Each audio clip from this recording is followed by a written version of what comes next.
Vidas negras importam. Ser negro, Abelardo Rodrigues. Até quando, amigo? Até que o mar volte a ser o que era? Até que os corpos voltem à praia e se amotinem em negreiras mal desse tempo?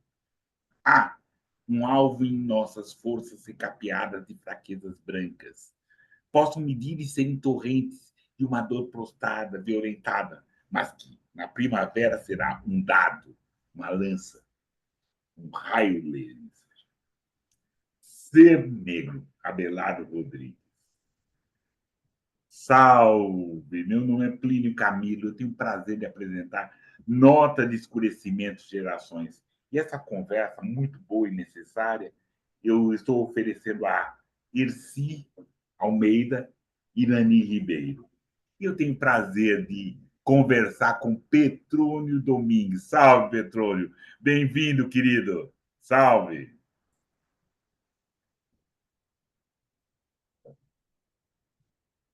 Petrônio? Boa noite, Plínio. Uma Boa satisfação, noite. Boa noite, querido.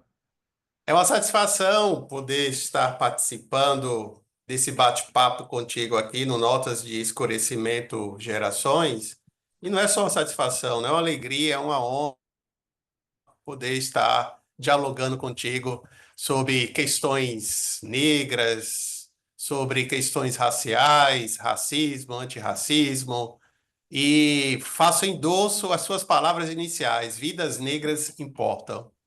Com certeza. E aí vou fazer essa, dividir para todas e todos mesmo, assim, o prazer, né, a satisfação de estar conversando com o Petrônio Domingues é uma satisfação. E é isso, né? A ideia desse programa, e aproveitar, a ideia desse programa é a gente conversar sobre pretos e pretas que estão escrevendo, a gente poder atar, né? Conversar com pessoas que a gente lê é uma emoção que, Petrônio, você não imagina, é uma emoção porque, assim, conheci a sua escrita, admirei a forma da sua escrita que ele vai contar, e aí ele está aqui, né? Tá conversando comigo, tá ali fazendo, é uma pessoa gentil, e é isso que a gente, é isso que é importante dessa nossa vida, é essa parte desse legado, a gente escrever e estar tá conversando sobre essas nossas escritas e batendo papo.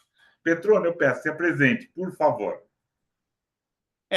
Eu sou o Petrônio Domingues, eu sou do Recife, mas durante muito tempo, quase 20 anos, eu morei em São Paulo, onde eu fiz minha graduação na USP em História, fiz meu mestrado, fiz meu doutorado. E durante o meu doutorado, eu passei no concurso público para lecionar na Universidade Estadual do Paraná, fiquei lá 3 anos. E quando eu concluí meu doutorado, eu prestei concurso para a Universidade Federal de Sergipe, né, onde eu me encontro até agora, né. Então, eu sou professor do Departamento de História e dos programas de pós-graduação em História e Sociologia.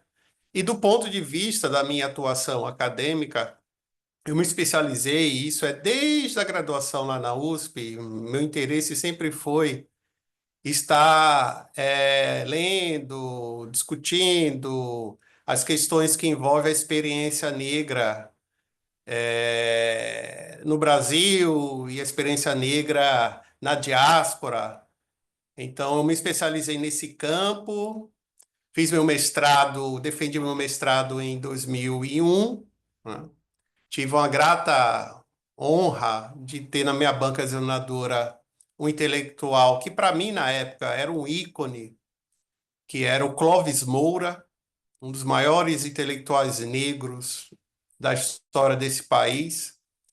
E a minha dissertação de mestrado acabou sendo publicada, intitula-se Uma História Não Contada, Negro, Racismo, Branqueamento em São Paulo no Pós-Abolição, que foi meu primeiro livro publicado após a defesa. E aí, no meu doutorado, eu continuei pesquisando esse campo temático da experiência negra no Brasil, no período do pós-abolição. na época morando em São Paulo, e aí eu me interessei, mas esse meu interesse é desde a época da graduação pela história da Frente Negra. Então eu defendi em 2005 minha tese de doutorado, e que entre outros membros assim da banca examinadora que são referências para mim, eu quero mencionar um deles, que é muito caro do ponto de vista da minha formação, interlocução até hoje, que é o professor Kabengele Munanga. Então, eu defendi em 2005 e a minha tese titula-se A Insurgência de Ébano, a História da Frente Negra Brasileira, 1931-1937. De lá para cá, eu venho publicando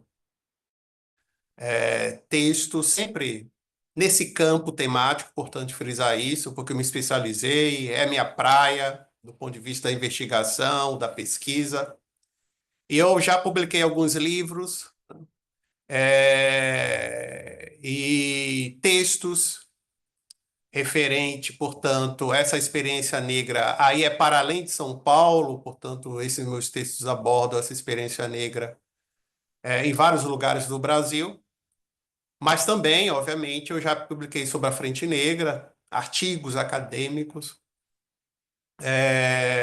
e quando o Plínio me convidou para participar desse bate-papo, foi uma alegria e, ao mesmo tempo, uma honra, porque quando ele disse do interesse de estar conversando sobre o meu campo temático, né?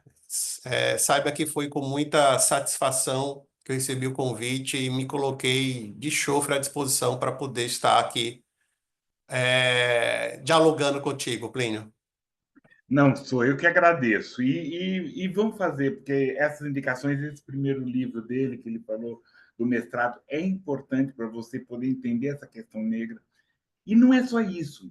Né? O que é fascinante é o rigor dele, isso eu posso falar, é o rigor dele das referências.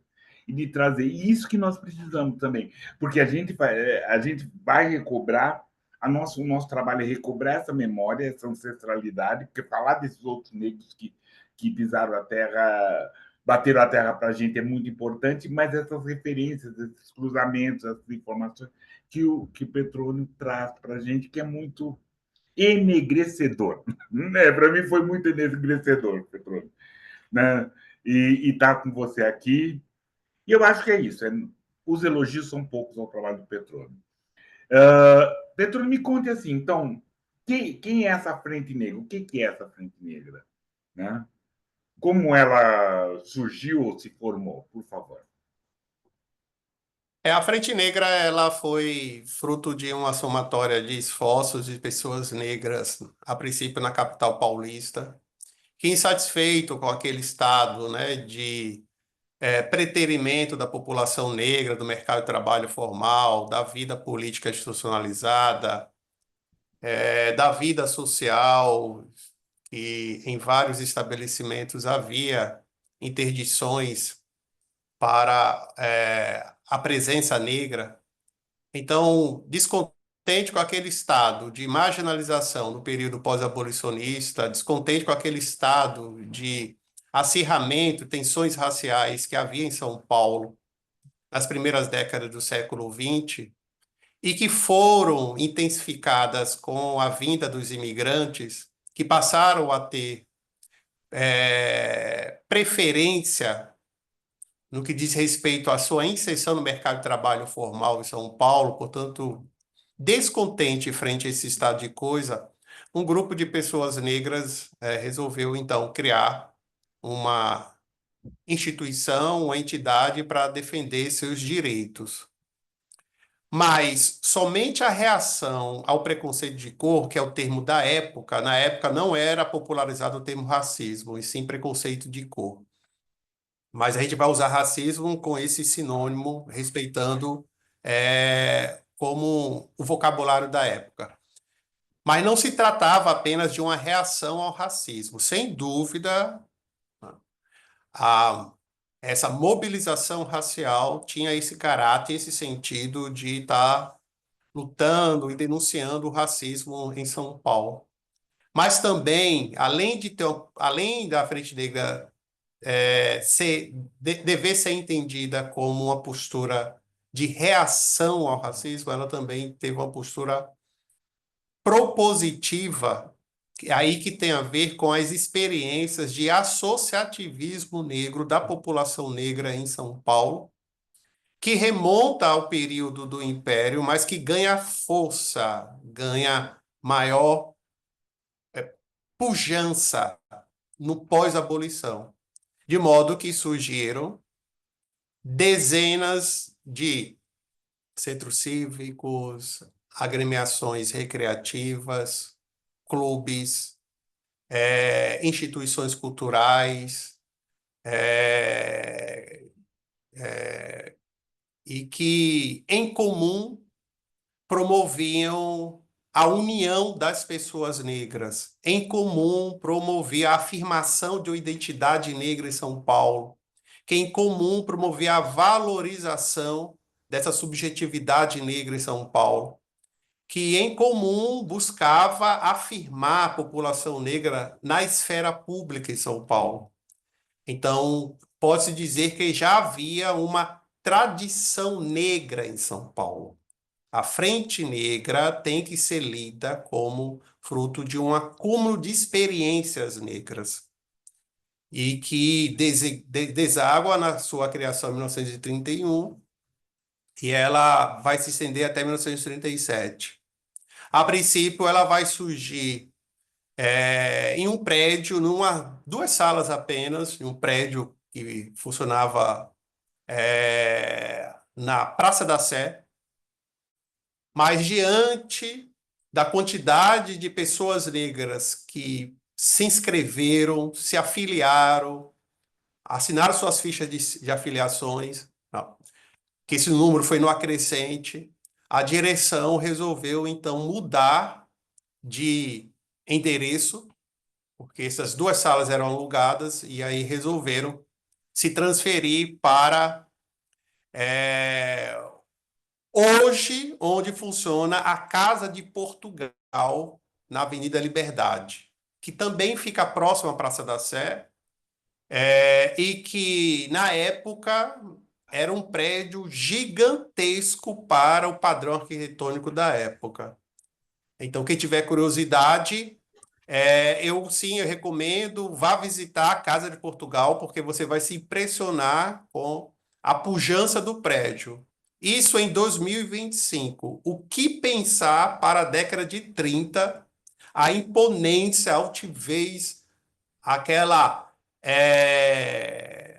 pujança que era a sede da Frente Negra.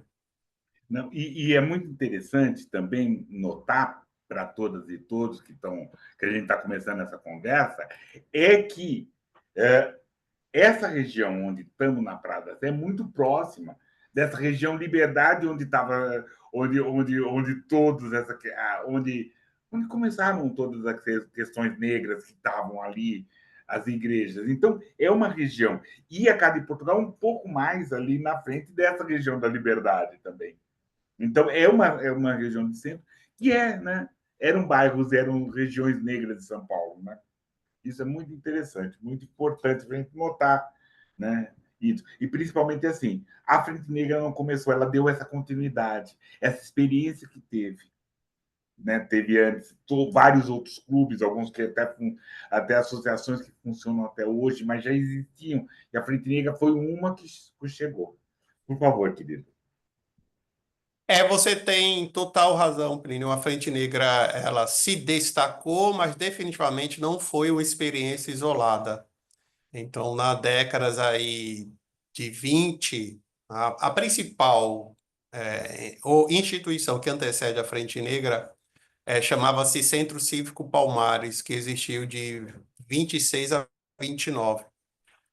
Mas, para além do Centro Cívico Palmares, né, entre 1910 e 1930, eu já fiz um levantamento bastante, de fato, rigoroso, tenho e devo falar isso, e eu consegui levantar cerca de 70 associações negras que povoavam a capital paulista. Então, a gente está falando também de 3 décadas, portanto, dizer isso. Mas a gente está falando, portanto, de várias ações coletivas da população negra, várias frentes de mobilização, vários pontos de encontro, várias formas de promover a união da população negra.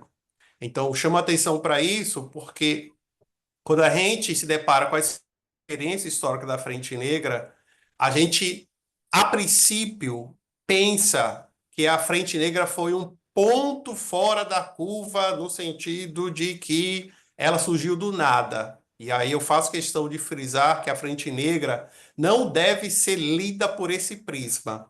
A Frente Negra deve ser lida como um acúmulo de experiências negras. Ela deve ser lida como resultado desse acúmulo, né? O que significa dizer que se não houvesse as experiências negras da década de 10, de 20, até chegar em 30, provavelmente não existiria a Frente Negra. Então, a Frente Negra é a somatória de esforços de um grupo de, na época, jovens negros. Eu estou me referindo à direção inicial da Frente Negra, e quando eu falo jovens negros, estou me referindo a jovens na casa de 21, 22 até 31, 32, é nessa faixa etária, que foram os fundadores e que passaram a dirigir a Frente Negra. Mas, definitivamente, se foram esses jovens que tomaram a dianteira, a Frente Negra tornou-se uma associação de famílias negras, né, de modo que não congregava apenas jovens, congregava pessoas negras de todas as faixas etárias, desde criança até as pessoas em idade avançada. Fato é que tornou-se uma casa da família negra, tornou-se uma entidade que promovia muito o incentivo para a formação de famílias negras. Então, a Frente Negra ela surge em São Paulo e rapidamente ela se expande, a princípio a capital e depois pelas cidades do interior paulista. Eu já cheguei a contabilizar a existência de sucursais da Frente Negra, né, filiais da Frente Negra. O termo que eles utilizavam não era nem filiais nem sucursais, era delegações, era o termo que eles utilizavam. Eu cheguei a contabilizar cerca de 68 delegações no estado de São Paulo. Isso significa dizer que a Frente Negra esteve em todas as regiões do estado, né? Ela abriu delegações. Isso impressiona, tratando-se de uma mobilização racial na década de 30. Então, ela se destacou em várias cidades. Cabe eu mencionar aqui algumas dessas cidades, como Santos, era forte a presença da Frente Negra em Santos, era forte a presença da Frente Negra em Campinas, era forte a presença da Frente Negra em Sorocaba, era forte a presença da Frente Negra em São Carlos, era forte a presença da Frente Negra em Franca. Então, estou destacando aqui algumas das cidades, né, em que a sucursal ou a delegação da Frente Negra cumpriu um importante papel de representar a população negra local. Não, e isso é muito interessante, porque se a gente imaginar que a comunicação era muito mais pessoal, carta ou jornal, e tem um tempo diferente de hoje, que eu estou falando, né? Por exemplo, nós estamos em São Paulo e Petróleo está em Aracaju, a gente está conversando como se estivesse aqui na sala. Nesse momento, né? Nesse momento não tinha, é uma coisa presencial, e é uma coisa de convencimento. E espanta, né? Espanta a quem acaba desconhecendo, da rapidez dessa formação dessas delegações. Mas esse ponto que o Petrônio colocou, que já haviam outras, então esses espaços já estavam também fertilizados com essa mobilização negra. Em Campinas, quem mora em Campinas sabe que eu via de muito tempo. Então, a Frente Negra apareceu num momento interessante. Mas, Petrônio, o que diferenciava essa frente negra dessas outras associações que estavam precedendo ela? Precedendo? É muito interessante a sua pergunta, Plínio. A começar, a Frente Negra surgiu com uma proposta bastante arrojada para a época, que é a década de 30, e essa proposta já estava inscrita, né, nos seus estatutos, que é lá os objetivos da Frente Negra: representação da população negra nacional. Então, a Frente Negra já inscreveu no seu estatuto que ela já nasceu para ser uma entidade negra de inserção nacional, visando representar o conjunto da população afro-brasileira. Isso é uma novidade do ponto de vista do associativismo negro. A Frente Negra destoava das experiências anteriores, né? Eu fiz menção, por exemplo, de Centro Cívico Palmares, mas eu poderia fazer menção a outras associações negras em São Paulo, como Elite da Liberdade, como Clube 13 de Maio, né? José de Patrocínio, o Clube Luiz Gama. Então, eu poderia mencionar essas outras experiências de associativismo, né, para falar o seguinte: nenhuma delas tinha pretensão de se tornar uma entidade negra nacional. A Frente Negra foi a primeira que já nasceu com esse propósito. Então, já se distinguiu das demais, né? Já nasceu com a finalidade não é de estar intervenção apenas na capital paulista. Já nasceu com a finalidade de ter uma intervenção nacional. Defender os interesses da população negra, defender os direitos da população negra em âmbito nacional. Então, a Frente Negra, ela surge quando na capital, ela rapidamente ela se expande, a princípio no estado, e aí, simultaneamente, ela vai se constituir uma rede interestadual. A Frente Negra não conseguiu, ao longo de sua vida, né, 7 anos, 31 até 37, ter sucursais, né, que eram delegações que ela utilizava, em todo o território nacional. Porém, ela conseguiu, sim, ter delegações nos estados de Rio de Janeiro, Minas Gerais,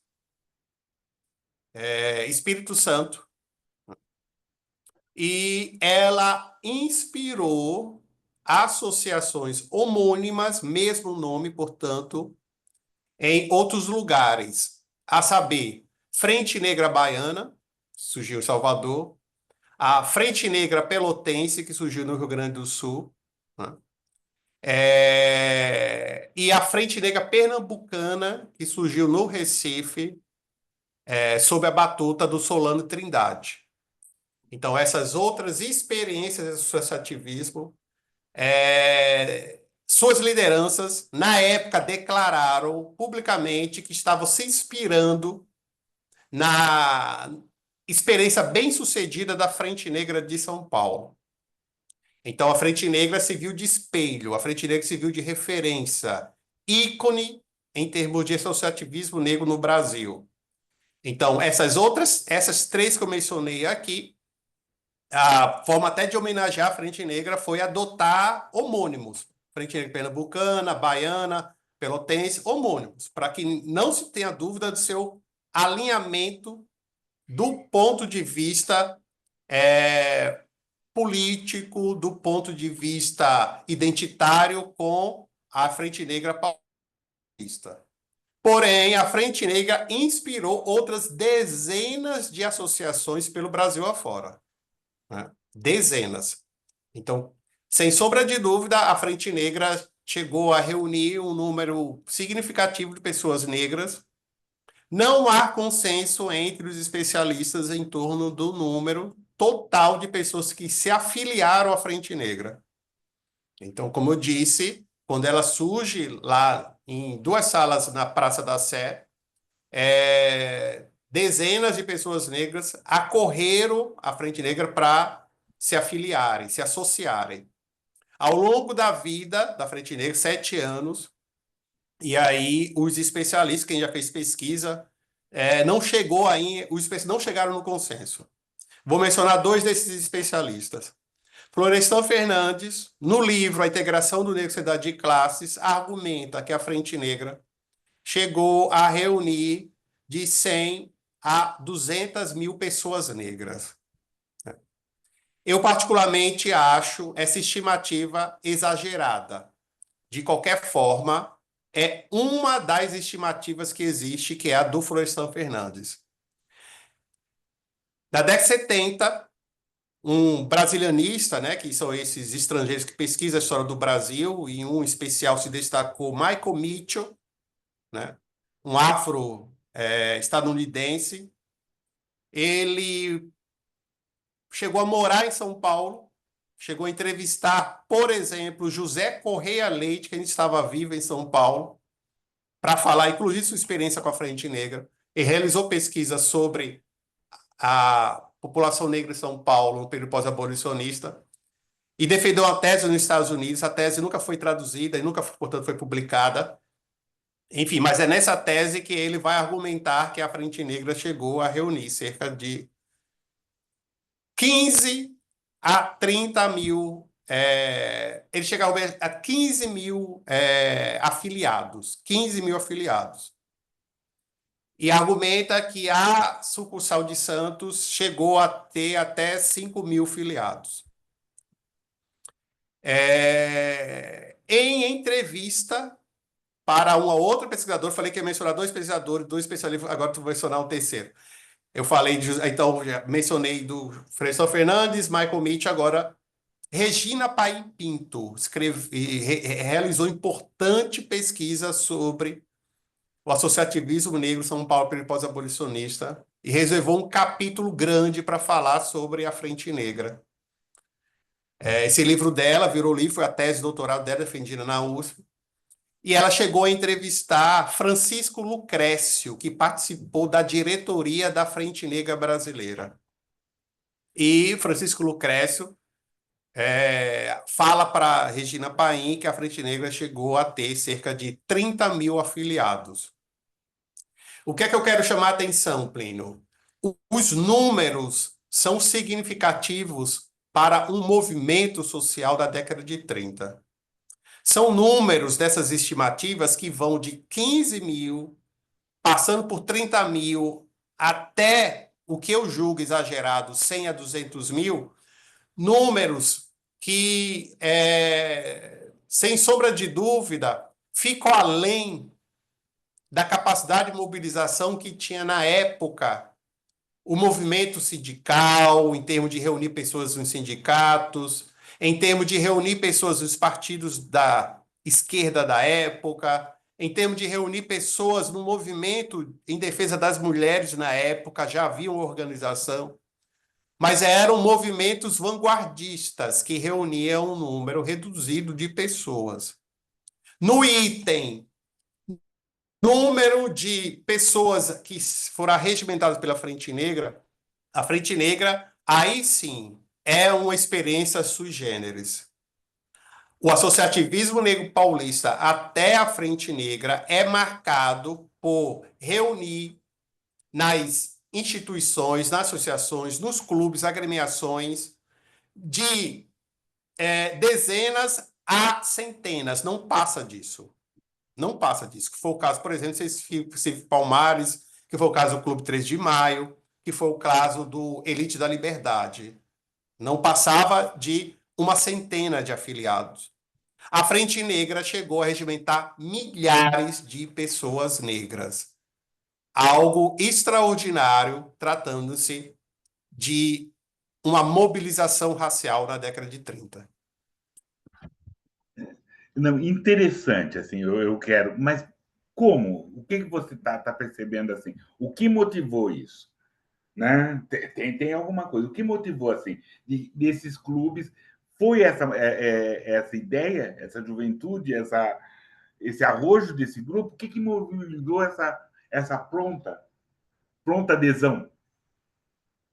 É muito importante essa sua pergunta. A começar, como eu disse, havia assim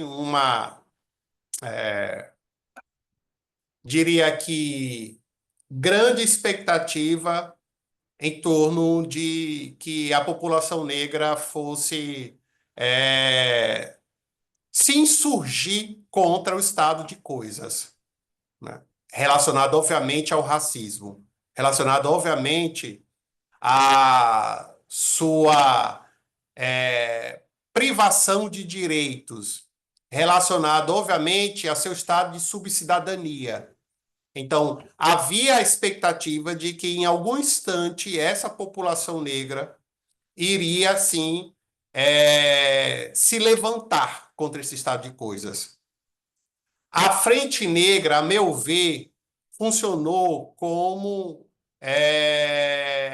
válvula de escape para uma pressão, tensão racial e uma disposição de luta contra aquele estado de desigualdade. Então, a Frente Negra, a princípio, sim, foi criada por jovens e a partir de palavras de ordens bastante, eu diria, de agitação, de propaganda, a Frente Negra investiu muito na propaganda. E a Frente Negra, entre aspas, inventou uma narrativa de que é esse novo negro, né? Esse negro moderno, esse negro que não vai baixar a cabeça, esse negro que vai lutar por seus direitos, vai buscar afirmar-se do ponto de vista da sua inserção social, da comunidade nacional, na luta por reconhecimento e cidadania. Então, esse discurso emplacou. Esse discurso, a meu ver, soou como música para aquelas famílias negras que estavam, sim, bastante descontentes, a princípio em São Paulo, com aquele estado de marginalização que foi impulsionar, que foi intensificado com a imigração em massa. Foi importante frisar isso. E aí que se deu o alijamento bastante estrutural da população negra do ponto de vista de sua inserção, por exemplo, no mercado de trabalho formal. Tá? Então, a Frente Negra, a meu ver, traduziu aquela disposição aquele inconformismo que havia na comunidade negra na época, né? Mas por que mobilizou tanta gente? E mais do que isso, por que os chamados da Frente Negra foram respondidos pela população negra? Eu acho que a Frente Negra ela soube muito bem capitalizar as experiências negras tradicionais ligadas às experiências clubistas. E a Frente Negra também inova quando leva essa luta antirracista para a política institucionalizada. Então, não era comum nos clubes negros defenderem altas agendas ligadas à política institucionalizada. Não era comum. Essa é uma outra grande novidade trazida pela Frente Negra. A Frente Negra não deixa de investir em festas, em eventos de entretenimento, em eventos de lazer. Não, ela não deixa de investir naquelas modalidades de lazer que já se tinha uma tradição no meio negro. Mas a Frente Negra vai além de investir no lazer, além de investir no entretenimento, ela vai buscar canalizar essas forças, essa energia para uma pauta, uma agenda bastante ligada à política da época, e política, a gente está falando aqui, é política institucionalizada. A gente está falando aqui da política em termos de representação. Então, por que a Frente Negra fez tanto sucesso? Porque a década de 30 foi um momento nacional, conjuntura nacional, em que diversos segmentos da sociedade civil brasileira estava, sim, se mobilizando, e, portanto, estou falando para além da comunidade negra. E aqui eu quero mencionar duas grandes mobilizações que houve na década de 30, que foram, portanto, contemporâneas da Frente Negra, que foi o surgimento da Ação Integralista Brasileira e o surgimento da Aliança Nacional Libertadora. A Ação Integralista Brasileira arregimentou aquelas forças políticas da época de direita, de extrema direita, a ponto de um cientista político brasileiro na década de 30 ter batizado, né, a Ação Integralista Brasileira como a nossa experiência do fascismo à brasileira. Então, a Ação Integralista Brasileira, na década de 30, mobilizou também milhares de pessoas, inclusive pessoas negras. Importante dizer isso.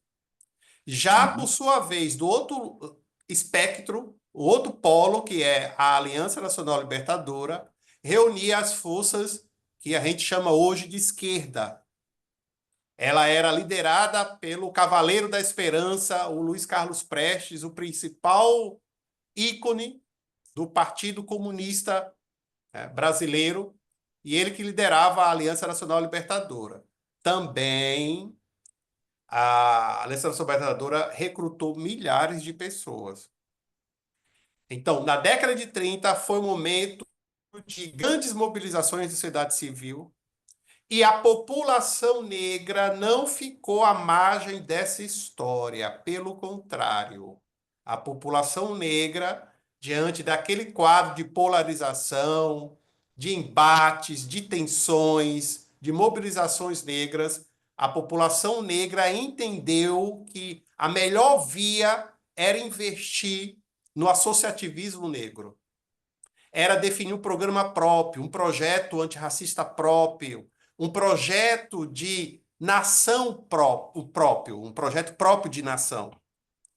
Então, quero chamar a atenção que a população negra não ficou jogando milho aos pombos na década de 30.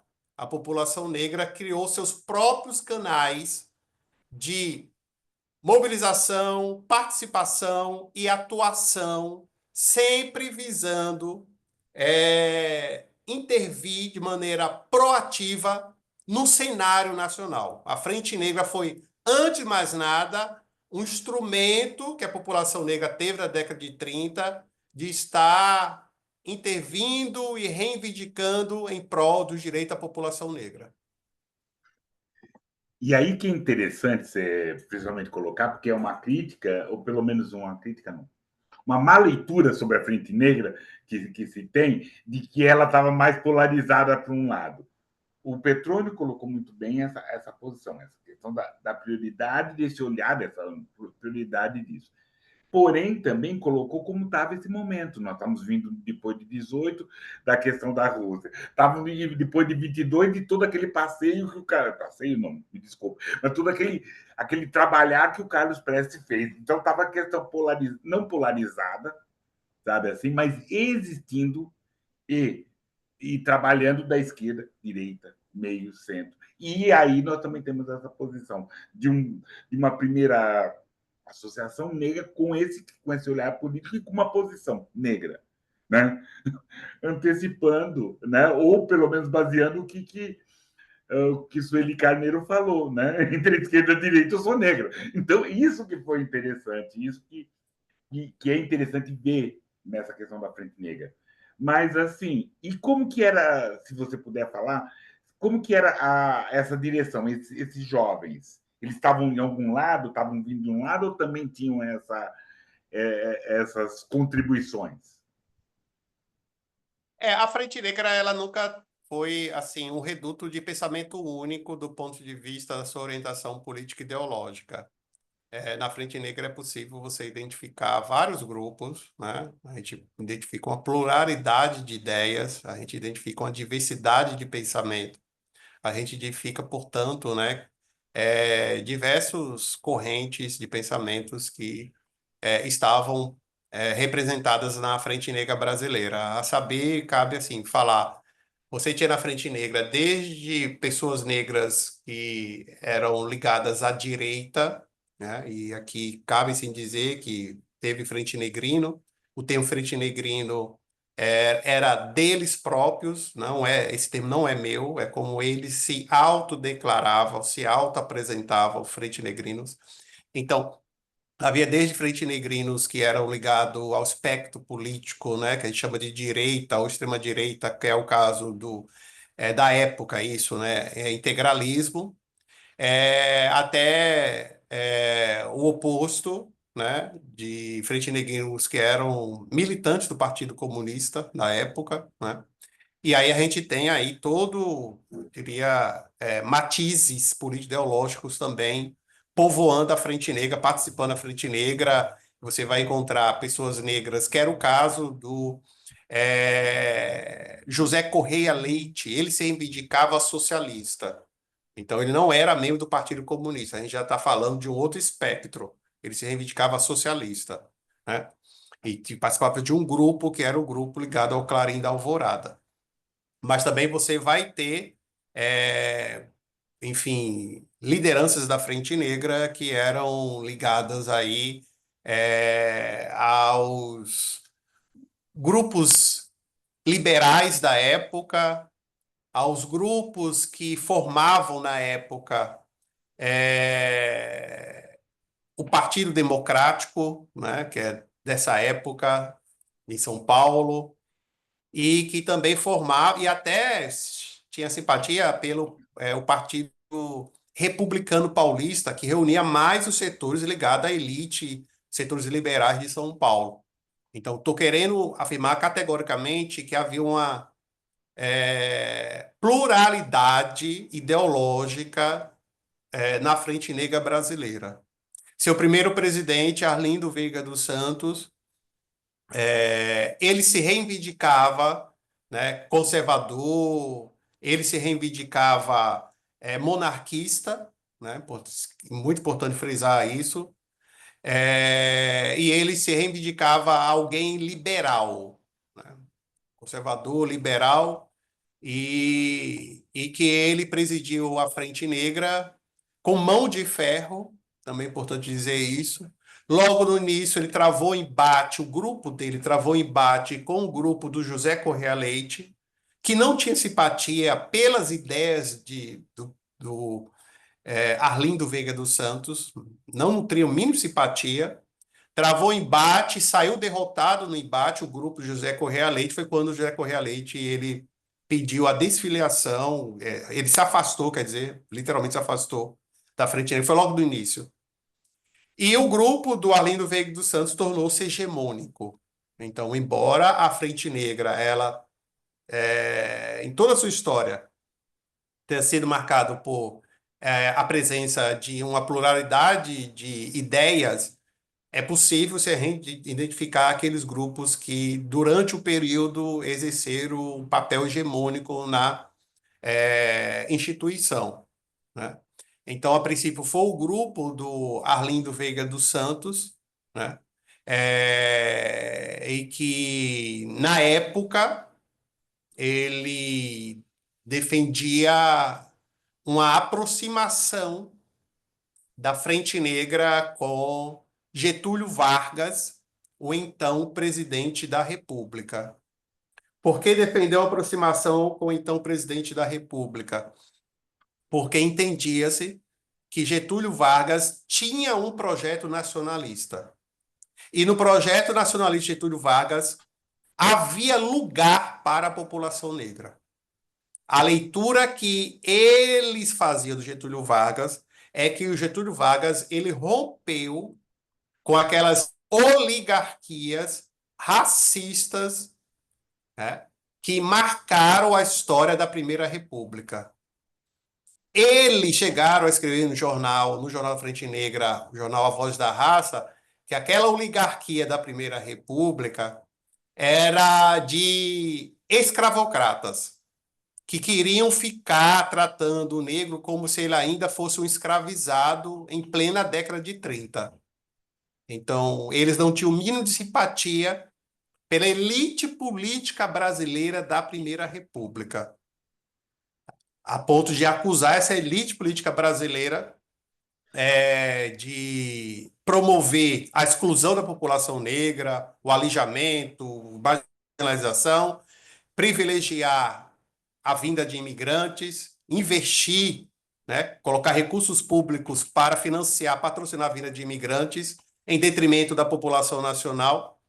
E, então, eles entendiam que Getúlio Vargas, quando chegou ao poder em 30, ele vai inaugurar uma nova era de valorização do elemento nacional.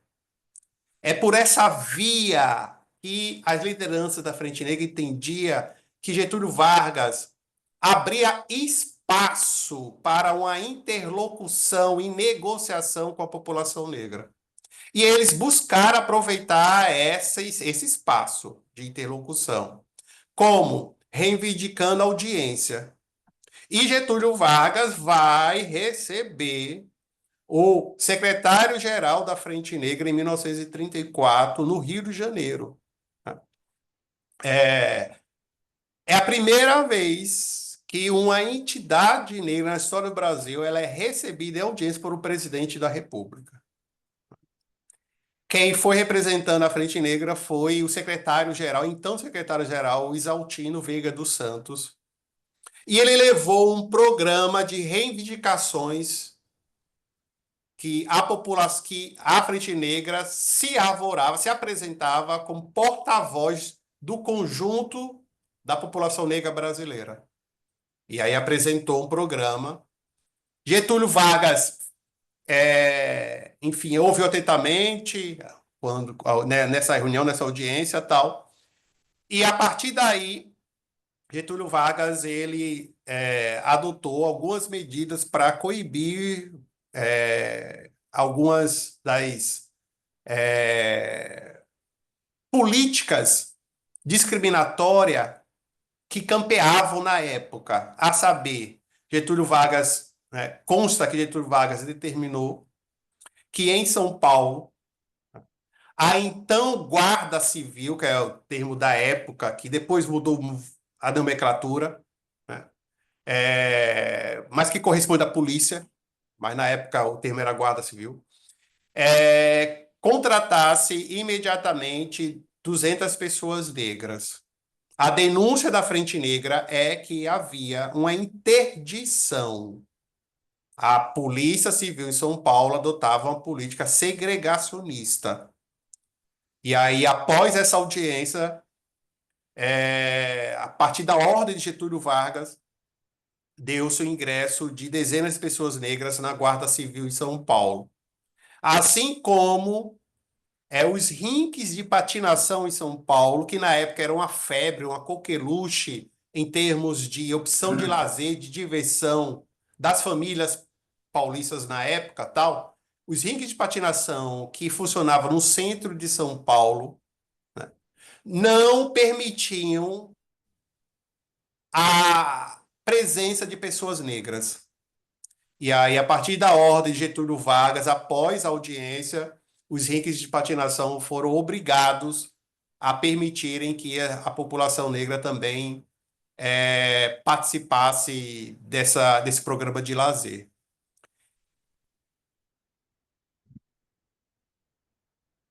Oi, parou? Sim, sim, Não, Plínio. não. E isso é bem interessante. Agradeço esse momento. Assim, primeiro pela correção que você me fez, assim, que não era não havia polarização, essa plurivisão. Isso é bem interessante, essa questão toda. E valorizar, né, dessa ação, né, desse olhar, né, político que a Frente Negra tinha. Isso é muito interessante da gente poder pensar, poder entender. E outra questão para esse estudo, e você como historiador faz, é também assim, a gente tem uma ideia do fascismo hoje porque a gente sabe tudo o que aconteceu. Mas nós estamos falando de 1930, que não aconteceu aquelas coisas todas. Que muitos disso estava nesse momento teórico e essa proximidade da Frente Negra com Getúlio era em cima dessa questão nacionalista. Nós estamos em 30, 34, não estamos em 37, 45, não estamos nesse. A gente tem isso, mas naquele momento, e eram que as pessoas, o que esses negros tinham para avaliar. né? Hoje, então eles estavam mais à esquerda, mais à direita, mais no centro, mais em cima da lava. Não, isso é fácil falar porque você sabe o que aconteceu. Mas muitas dessas questões nacionalistas, como elas se deram na Itália, na Alemanha e no Brasil, eles ainda não tinham vivido isso, né? Nós estamos aí 30, 34, não estamos nem 20 anos da Revolução Soviética. Não tinha, né? Então estavam muitas questões de informação, muitas questões teóricas. Então, esse olhar da Frente Negra a gente tem que ter, né? Ou de qualquer coisa histórica, né? Tem que saber o que é, o que foi para lá, mas o que é que as pessoas estavam lá, porque elas tinham só aquele presente para fazer a medição, né? Hoje a gente tem mais coisas. Você tem razão, Plínio. Nós historiadores utilizamos, é um jargão de historiador, que é o termo anacronismo. É você pensar a história, os acontecimentos históricos e tal, a partir dos valores do tempo presente. Quando, na verdade, você tem que se transportar para a época e buscar entender qual era a mentalidade da época, quais eram as ideias da época, quais eram os valores da época, qual era o vocabulário da época, quais eram, enfim, qual era o pensamento da época. Então, muito bem colocado essa sua reflexão, que me permite falar o seguinte. Em 22, a ascensão do Mussolini na Itália ao poder, ele chega em 22, o considerado Duce, e em 33 é quando Hitler chega ao poder na Alemanha, né, o Führer, então, grande líder, chega ao poder na Alemanha. Então, isso aconteceu durante, portanto, a existência da Frente Negra. A Frente Negra acompanhou atentamente, portanto dizer, essas lideranças frente-negrinas eram intelectualizadas, super conectada, super sofisticada e acompanhava o cenário nacional e internacional, para além das experiências afrodiaspóricas. Então, essas lideranças estavam acompanhando o que estava acontecendo no cenário, na ordem internacional da época. E, na época, isso se deu na Europa, isso se deu nos Estados Unidos, isso se deu no Oriente, inclusive no Japão. A ascensão das ideias nacionalistas. Ascensão. Tradução disso para o Brasil, Getúlio Vargas. Getúlio Vargas é sinônimo de ascensão das ideias nacionalistas no Brasil. Getúlio Vargas chega ao poder via um golpe de Estado, portanto, dizer isso não foi por via democrática, quando chega em 30. E aí depois ele busca, enfim, se legitimar no poder quando ele promulga a Constituição de 34. E aí, mais para frente, em 37, ele dá um golpe dentro do golpe, que é a instalação do Estado Novo, e aí que ele instala a ditadura draconiana, que foi a ditadura do Estado Novo. Portanto, Getúlio Vargas é essa força política nacionalista e que, ao longo do tempo, foi cada vez mais dando uma guinada para a direita até ele ceifar de vez com a democracia da época. Então, a Frente Negra acompanhou esse contexto nacional e internacional, mas o que se posicionou frente a ele. A Frente Negra entendia que o nacionalismo, que era a palavra de ordem na época, a retórica nacionalista de valorização do elemento nacional, era uma janela de oportunidades. Então, quando Getúlio Vargas, por exemplo, entre outras medidas nacionalistas, que eu posso aqui mencionar várias para você, Plínio, enfim, como, por exemplo, o Getúlio Vargas ele instituiu a lei do 2/3, que obrigou que todo empregador nacional, toda empresa, contratasse no mínimo 2/3 de trabalhador nacional. É óbvio que ele adotou essa medida porque em São Paulo, em especial, né, os imigrantes eles estavam deitando e rolando no mercado de trabalho formal. E isso gerava desemprego da população negra. Então, Getúlio Vargas instituiu a Lei dos Dois Terços, que obrigou toda a empresa, inclusive São Paulo, a contratar de sua mão de obra, no mínimo, 2/3 de brasileiros. Essa medida dele não foi uma medida, importante dizer isso, de política de ação afirmativa, como a gente pensa hoje. Foi uma medida nacionalista e, com esse caráter nacionalista, beneficiou a população negra. Foi a partir do governo de Getúlio Vargas que se deu o ingresso em escala da população negra no mercado de trabalho formal no Brasil.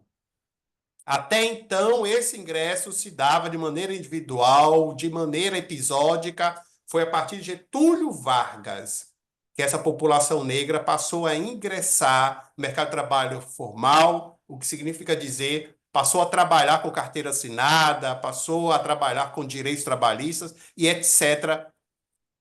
Portanto, Getúlio Vargas adotou várias medidas nacionalistas que eu quero aqui ampliar. Foi Getúlio Vargas que reconheceu a prática da capoeira como esporte nacional. Foi Getúlio Vargas que institucionalizou os desfiles das escolas de samba. Foi Getúlio Vargas que cooptou mesmo, patrocinou, frente a essa cooptação, os sambistas.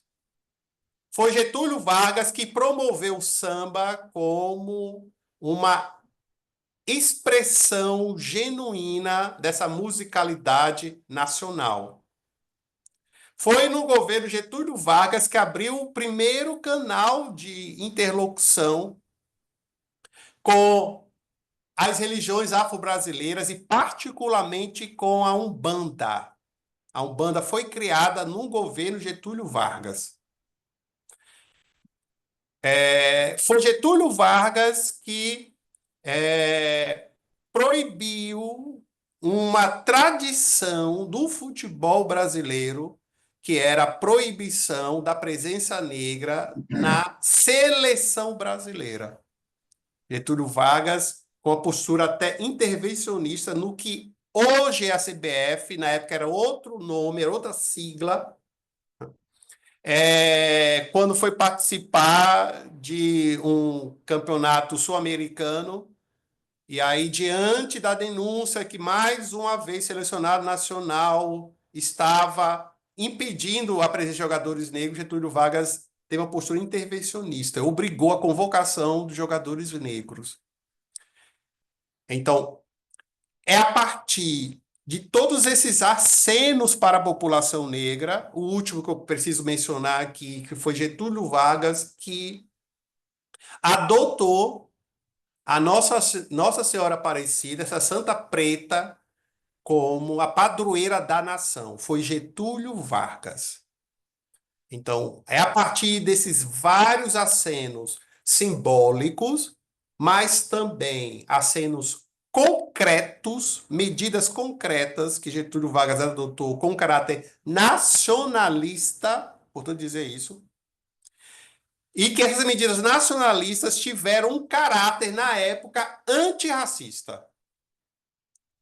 Essas políticas nacionalistas de Getúlio Vargas beneficiaram a população negra no sentido de promover a sua integração, de promover a sua inclusão, de promover o reconhecimento de suas manifestações culturais.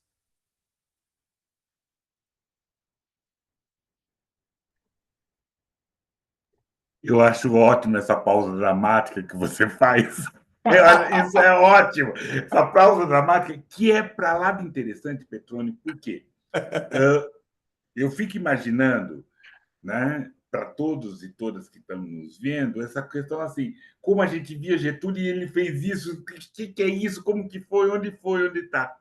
Então acaba tendo esse choque. E essa pausa dramática é legal para você pensar, fala, não, o Getúlio não era como eu pensei, não.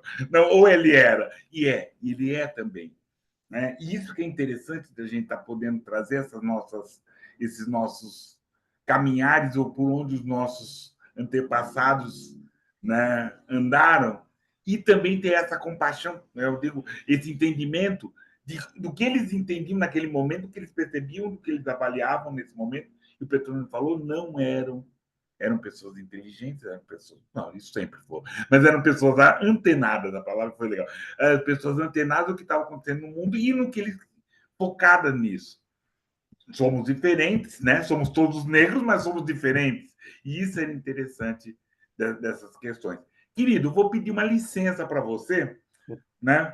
Uma ideia de fazer um copo d'água e a gente fazer um pouco dessa estante preta que é rápido, né? Essa estante preta é rápida, rápida, e aí fazer esse pedido para todos e todas assim, de assinarem o canal, né? Deixarem seus comentários, né? Até suas perguntas, né?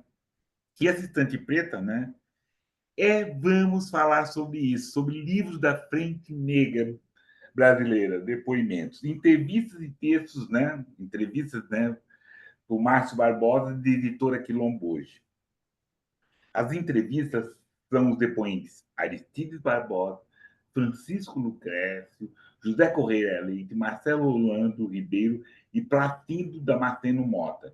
Esse livro traz entrevistas, textos desses 5 participantes dessa importante organização, que teve projeção, né? Isso está no sinopse, mas é projeção sobre a década de 30. Isso é bem interessante da gente poder também, quem quiser se aprimorar, aprofundar, perdão, né, nesse olhar sobre o que foi essa frente negra brasileira. Um outro livro bem interessante também, que fala disso, é de Alessandro Macedo, Frente Negra Brasileira, História, Organização e Objetivos.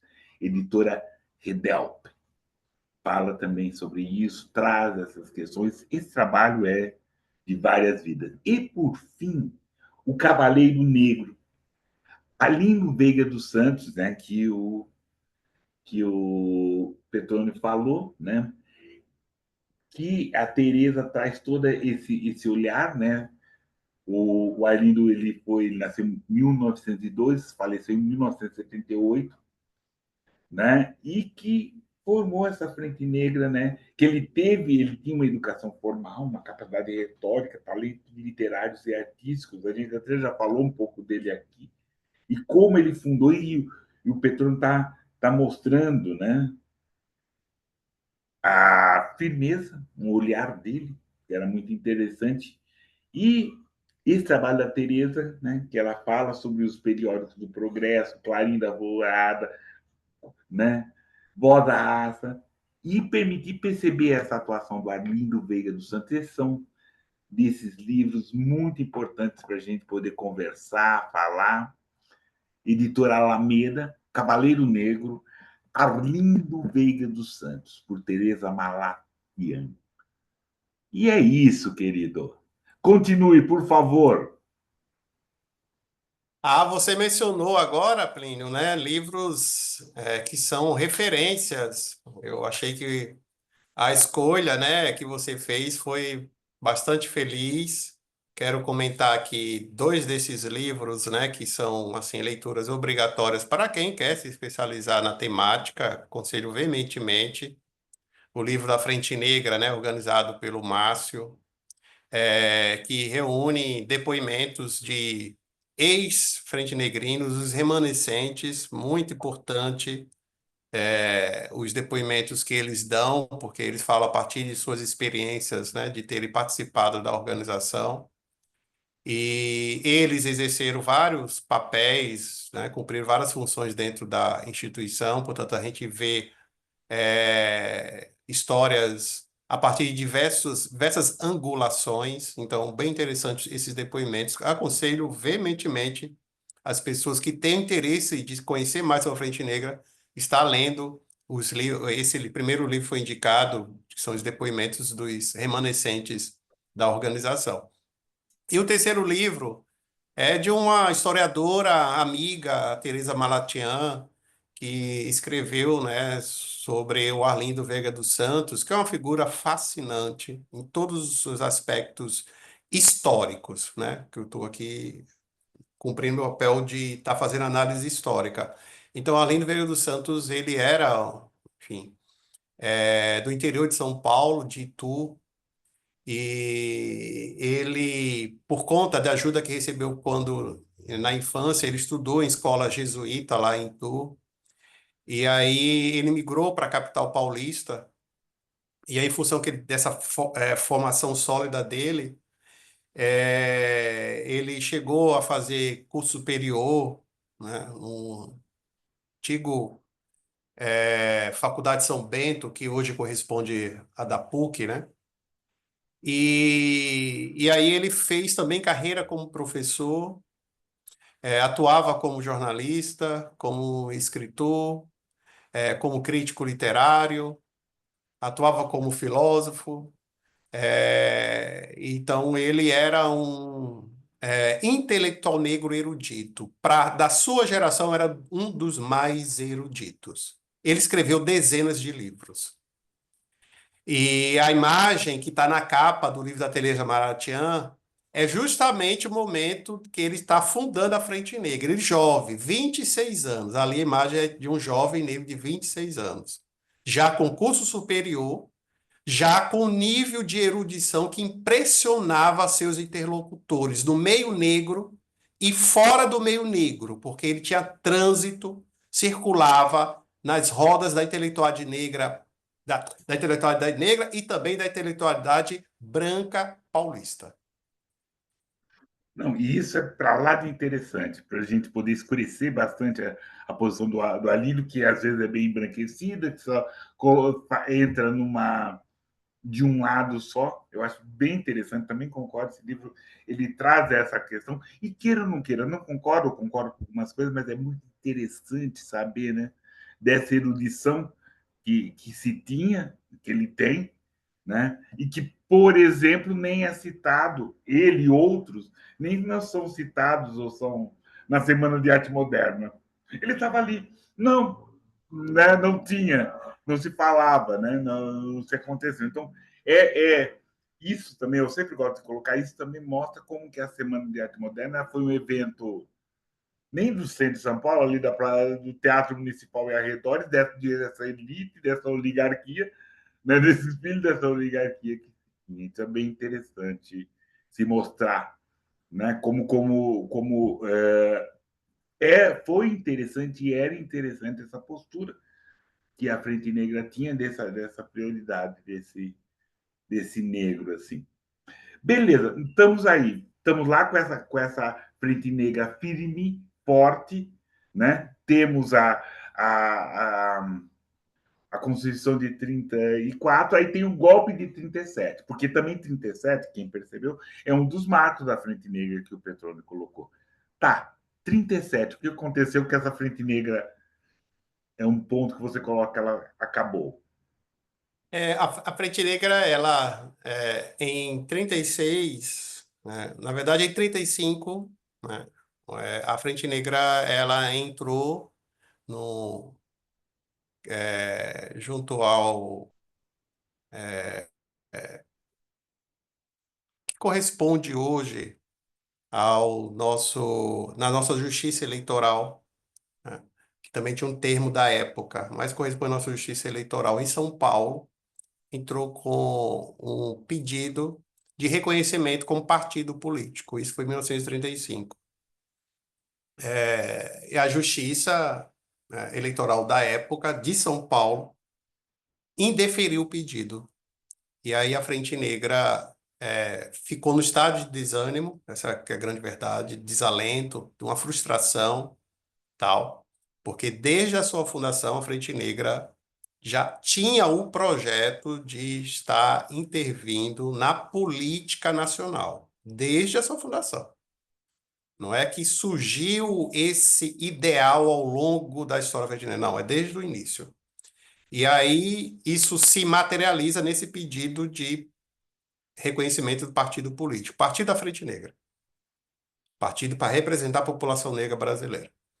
E aí, depois de meses de frustração, a direção da Frente Negra resolveu recorrer, entrou com recurso em segunda e, na verdade, última instância, que é a Justiça Eleitoral, que corresponde hoje a essa Justiça Eleitoral, não em âmbito estadual regional, mas sim federal. Na época, a capital da República era o Rio de Janeiro. Então, era lá que ficava a sede dessa Justiça Eleitoral Federal. E aí recorre, portanto, ao Rio de Janeiro, entra com recurso, e a Frente Negra Brasileira tem o seu pedido reconhecido em 35, e aí recorre em 36, aí em 36, no Rio de Janeiro, consegue reverter o indeferimento. Então, foi uma grande alegria na Frente Negra, porque eles estavam muito conscientes que se tratava do primeiro partido negro da história do Brasil, em termos de programa, projeto e etc., políticas públicas, etc. E aí, a Frente Negra passou a articular candidaturas para as próximas eleições. Ela é reconhecida como partido por Partido da Frente Negra Brasileira. Em 36, próximas eleições, 37. Quando que cogitava nomes para lançar esse candidato a presidente da República. E aí eu diria que nessa articulação, diversas forças políticas, para além da Frente Negra, também as forças políticas democráticas, forças políticas populares, forças políticas de direita, tal, que o sistema político brasileiro é surpreendido com o golpe de Getúlio Vargas em 37. Então, Vargas, ele, enfim, fecha o parlamento e aí coloca na ilegalidade todas as organizações políticas, desde partidos políticos, todas as agremiações políticas, seja de direita, de esquerda, ele extingue com as agremiações políticas. Na época, a Frente Negra já era partido da Frente Negra e foi colocado na ilegalidade. Então, já não se constituía mais, nessa altura, em 37, como a entidade cidade civil, e se como partido político, Partido da Frente Negra. E aí todos os partidos políticos foram colocados na ilegalidade. Então, houve, assim, uma grande surpresa na Frente Negra. Primeiro com o golpe, e segundo que o presidente que a Frente Negra depositou tanta confiança iria trair as aspirações da nação.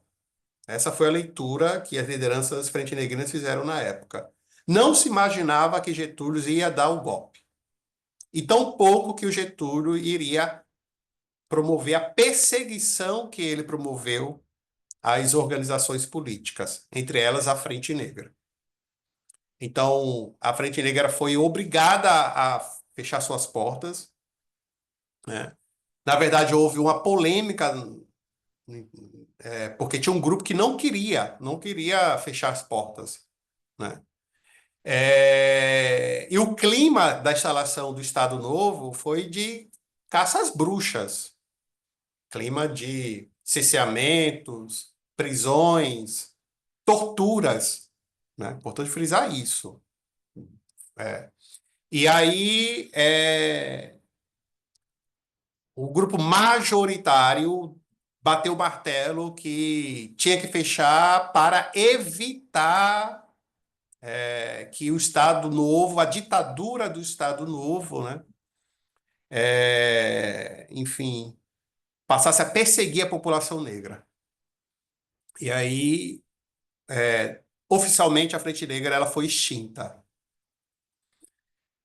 Um grupo remanescente, contrário à extinção, resolveu, então, criar a União Negra Brasileira, né?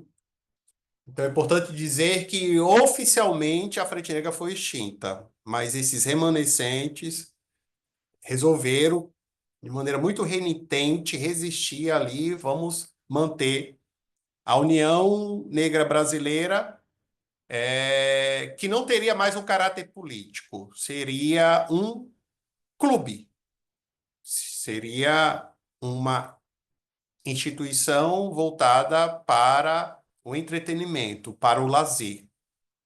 Portanto, seria uma entidade cultural, né? Enfim. Mas o fato é que foi um grupo reduzido que cria a União Negra Brasileira, que tem um outro caráter. Esse grupo reivindica continuadores da Frente Negra. O grupo majoritário vende a narrativa de que acabou a Frente Negra. Então, estou querendo chamar de atenção, houve uma divisão no meio negro. E aí, esse grupo que continua com a União Negra Brasileira promovia, assim, programas culturais, várias atividades voltadas para o lazer. E uma das ações que esse grupo promoveu, antes de começar esse nosso bate-papo, Plínio, você sabiamente lembrou do episódio que é muito bem, né, diga-se de passagem, documentado por um historiador, né, saudoso historiador, o Boris Fausto, que publicou o livro Crime do Restaurante Chinês. Então, o Crime do Restaurante Chinês, para quem não sabe, né, conta a história de um crime, né, que aconteceu em 38 em São Paulo e que chocou a opinião pública da época, dado o estado de como se deu a chacina, tratou-se de uma chacina, tratou-se da morte de 4 pessoas. Como essas pessoas foram assassinadas de uma forma vista na época como forma sinistra, uma forma draconiana. E aí mobilizou a polícia na época, mobilizou a opinião pública na época. E aí o suspeito de ter cometido essa chacina, que parou a capital paulista, foi o Arias, né? Um jovem negro do interior paulista, e que, a princípio, né, ele sofreu tortura psicológica, não foi física, na base da tortura psicológica, ele confessou ter sido o autor da chacina.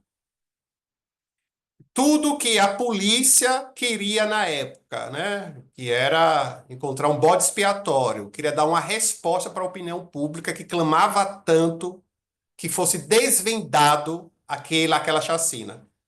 E aí, a União Negra Brasileira, esse grupo remanescente da Frente Negra, contrata um advogado negro, Paulo Lauro, né, um dos poucos formados na época da Faculdade de Direito de São Francisco, e ele vai advogar, né, a causa do Arias, que no final de quase 4 anos respondendo o processo, vendo o sol nascer quadrado, ele respondeu todo o processo preso, e aí, no final, que houve a sentença, ele foi absolvido, né? E, sem dúvida, a União Negra Brasileira cumpriu um papel providencial do ponto de vista reparatório, promover justiça no que tange ao Arias, que nós sabemos que estava na iminência de entrar na estatística de mais um jovem negro que iria ser vítima de uma sentença injusta orientada pelo racismo da época. Escurecendo um pouco mais essa questão, é assim, aguardem, o crime do restaurante chinês tem notícias. Escurecendo um pouco mais, é Arias de Oliveira e ele era de Franca. Isso é interessante colocar desse interior de Franca, porque ele nos é muito caro. Também é a época do Abdias. Então, eles são contemporâneos. Porque, ó, o Arias, nessa época, 38, ele tinha 21 anos. Né?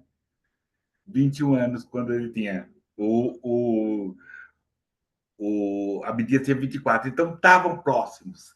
Estavam ali, estava acontecendo. Era uma juventude próxima que estava fazendo. E o Arias veio para ser chofer. É muito interessante essa questão. E também o Paulo Lauro, esse advogado que o Petrônio colocou, ele foi o primeiro prefeito negro de São Paulo, indicado por Adhemar de Barros, Sim. né, que era também tem toda uma história para se fazer. Então é interessante isso desse pontuar que o Petrônio falou, que essa frente negra acabou, fechou, um grupo se manteve em uma atividade, né, pelo menos assim, de educacional e de entretenimento, mas que teve influências políticas. Né? O que é isso? Se houve essa questão com o Arias de Oliveira, houve outros, que aí a gente vai descobrir, né? Graças ao petróleo. E você vê a integração que haviam de todos e todos. Tanto é que Paulo Lauro foi indicado como prefeito. Ele ficou alguns meses, creio que não seja um ano, mas ele ficou um tempo como prefeito de São Paulo, antes do Pita. Né? Então é importante isso colocar aqui, dessas questões, desse movimentar, desse fruto dessa frente negra. E também a forma que ele fechou, também como foi temerosa. Então ficou-se todo mundo com esse. Me corrija, Petrônio, se eu estiver exagerando, né, por favor, mas que todas essas movimentações ficaram extremamente cuidadosas por anos. Né? E pensar que a Frente Negra também, e aí peço a sua atenção, ela influenciou o teatro experimental negro do Abdias do Nascimento. Já falamos, né? E ele falou do Solano Trindade, que saiu lá, foi para o Rio de Janeiro, tá lá, veio aqui para Embu. Então, como essa importância dessa Frente Negra foi e é, graças a ela, também um pouco a gente está aqui, pelo menos, estudando, né, Petrônio? Sim, sem dúvida. Eu acho que o Frente Negra é um capítulo, né, da resistência negra que, sem sombra de dúvida, devia ser mais esse capítulo, devia ser mais divulgado da escola Divulga. até a grande mídia, passando pelo audiovisual, passando pelo teatro, passando pelo cinema, sem sombra de dúvida, assim, um filme sobre a Frente Exatamente. Negra era uma coisa extraordinária. Não, A é sério. experiência. Tem que ser série, sabe? Você imaginar o princípio, o meio, o fim, 3 capítulos, ou princípio, porque é muito interessante, é muito, porque você falar desse princípio não é nacional, vamos fazer a Felipe Negra, não. Teve assim, outros já fizeram, tá lá, como que foi, como que estava essa. Tem o Lino Guedes, né? Petrônio, que ele também está em São Paulo nesse momento da criação da Frente Negra, fazendo todo uma discussão sobre o que é ser negro.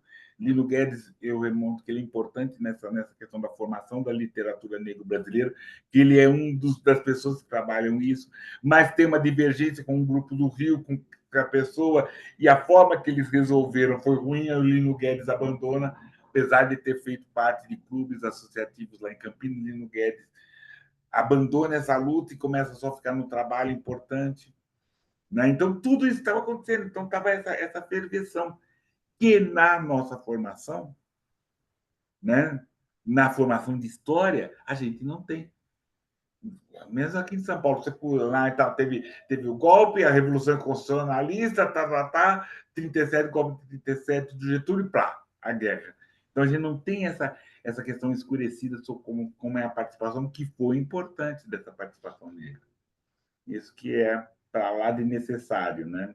Então é isso, a gente precisa estudar, precisa ser conduzido, né? Porque senão começa um trabalho, a gente acaba criando uma frente negra sem perceber o que existiam antes, assim. Eu acho sempre importante a gente frisar que essa Frente Negra, né, ela participou ativamente dessa vida, né, a princípio paulistana, já na época, São Paulo, né?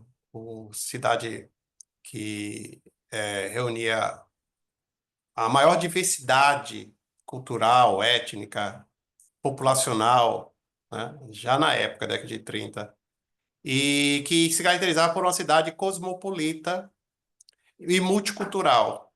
Então, é dizer que, sem sombra de dúvida, os imigrantes contribuíram para a história de São Paulo, da cidade de São Paulo, tá?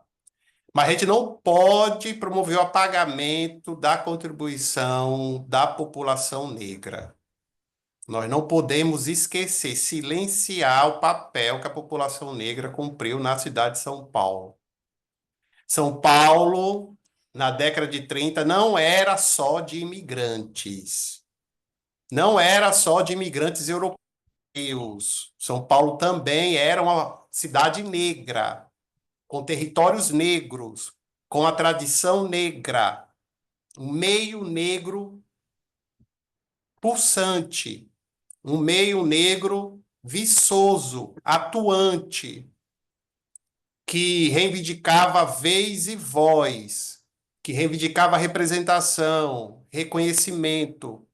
Então, a história da Frente Negra é uma história de resistência, mas também é uma história de proposição.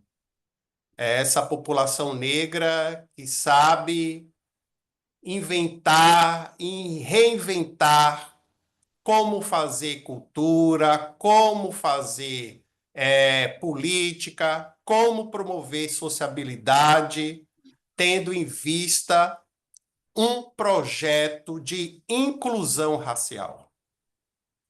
Com certeza, com certeza. Petrônio, vou pedir licença para você para nosso última intervenção, né? E é lembrar isso, né? Nota de escurecimento, gerações, por gentileza, deixe seus comentários. E aquele momento de uma sugestão para rever no nosso canal, uma conversa, lembrando também, por favor, essa conversa nós oferecemos, foi oferecida para Irani Ribeiro e Erci Almeida. E essa conversa que nós tivemos com a Gilda Portela, lá dos Matos Grossos, dela falando dessa questão da religiosidade também, e essa conversa aconteceu há um ano atrás, é muito importante a gente dar uma rever, né? Então, deixe seus comentários. E é isso, Petrônio. Estamos nesses nossos finais. Eu agradeço imensamente a sua sapiência, a sua gentileza, a sua sapiência. O Petrônio é uma aquisição muito importante nessa questão desse pensar negro e a forma que ele faz, e nós percebemos aqui, de que tem essa exaltação, porque também não é fácil, mas não tem uma ilusão, né? Tem uma exaltação que é necessária. Vamos exaltar em nós para exaltarmos nós.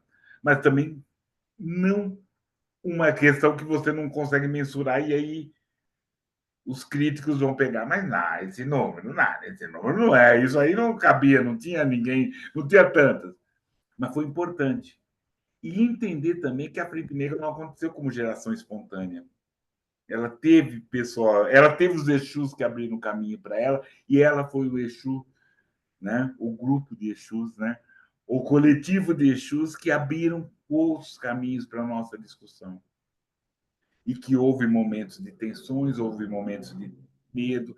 Nós vemos aqui, né, o Kut falando que quando ele começou a criar o livro dele, ele queria levar aquela poesia dele para ser publicado nos clubes, e esses clubes tinham jornais, aí o pessoal ficou assim. Então, o novo foi, aí ele resolveu chutar a porta.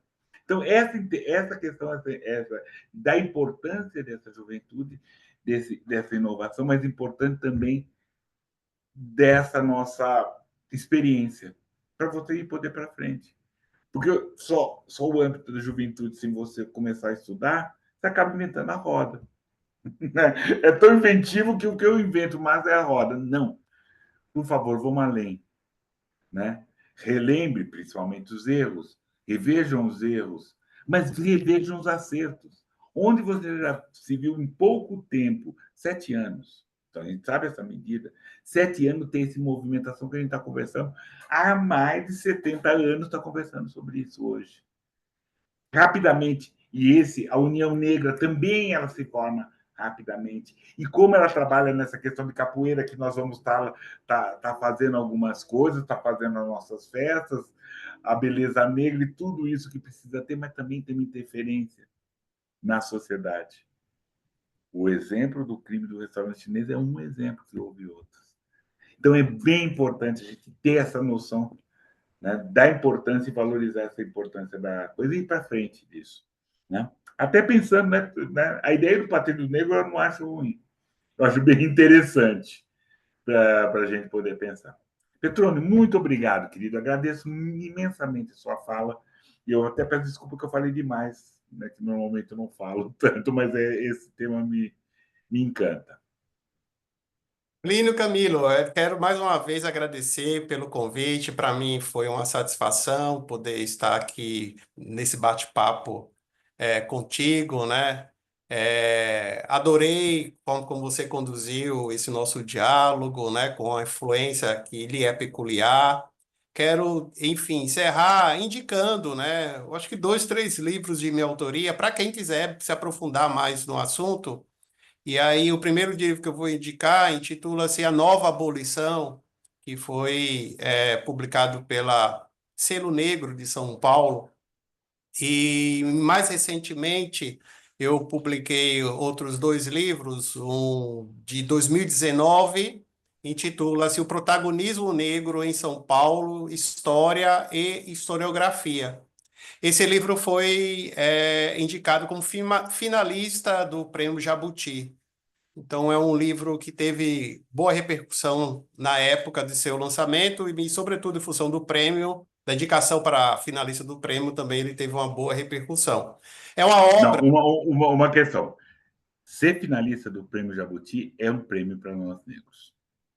sem É lembrar dúvida. isso, é um prêmio para nós negros. Porque eu falo isso, nessa questão científica, que agora está tendo até o Jabuti acadêmico, e a última foi negra que ganhou, né? Lembrar, negra paulista que ganhou. E na questão literária, o prêmio, a indicação não é um prêmio para a gente, é uma questão que a gente tem que valorizar mesmo. Né? A indicação é prêmio, nós estamos lá. Né? Não, isso é outro detalhe, mas nós estamos lá porque estamos se inscrevendo. Desculpa, mas eu acho isso sempre importante falar, porque, é o Jabuti. Nós escrevemos, está lá, o petróleo está lá. Por favor, Sim, continue, e o querido. último livro intitula-se, né, Diásporas Imaginadas. É um livro em parceria com uma historiadora que é grande amiga minha, afro-estadunidense, a Kim Butler. Então, nós escrevemos esse livro para estar discutindo questões ligadas a essas experiências afrodiaspóricas. Então, Plínio, mais uma vez, uma satisfação, alegria e meus agradecimentos pela oportunidade. Eu que agradeço pelo aprendizado, pelas correções que você nos fez. Né? Isso é bem interessante. E é isso, é papo de preto, é isso. Papo de preto, a gente se corrige, se aponta, né? E trabalha junto. Petrônio, muito obrigado, querido. Agradeço mesmo. Tchau, tchau. Tchau.